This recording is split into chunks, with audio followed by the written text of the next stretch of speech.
राज्याचे जलसंपदा मंत्री राधाकृष्ण विखे पाटील यांनी नाशिकमध्ये आयोजित बैठकीत धरणातील पाणी उन्हाळ्यापर्यंत शेतीसाठी पुरवण्याच्या दृष्टीने आणि वाढत्या लोकसंख्येच्या पार्श्वभूमीवर काटकसरीने पाणी वापरण्याच्या सूचना दिल्या।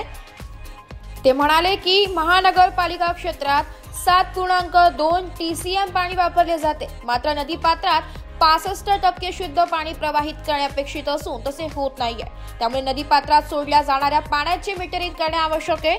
तसेच 20% प्रक्रिया न केलेले दूषित पाणी नदीत मिसळल्याने पाणवेलींचा त्रास वाढत आहे। यावरही तातडीने उपाययोजना करावी। आगामी कुंभमेळ्याच्या पार्श्वभूमीवर पाण्याचा काटकसरीने वापर होणे आवश्यक आहे। तसेच पाणी वितरणात असलेली तफावत दूर करण्यासाठी 100% मीटरिंग प्रक्रिया त्वरित लागू करावी। शेतीसाठी पाणी संवर्धनाला प्राधान्य देत आवर्तनातील गळती रोखण्यासाठी जलसंपदा विभागाने उपाययोजना कराव्यात। दारणा धरणातून थेट पाईपलाईनद्वारे पाणी पुरवठ्याच्या आराखड्यासाठी महानगरपालिका व जलसंपदा विभागाने समन्वय साधावा अशी सूचना विखे पाटील यांनी दिल्या। ब्युरो रिपोर्ट, नाशिक लोकशाही न्यूज, नाशिक।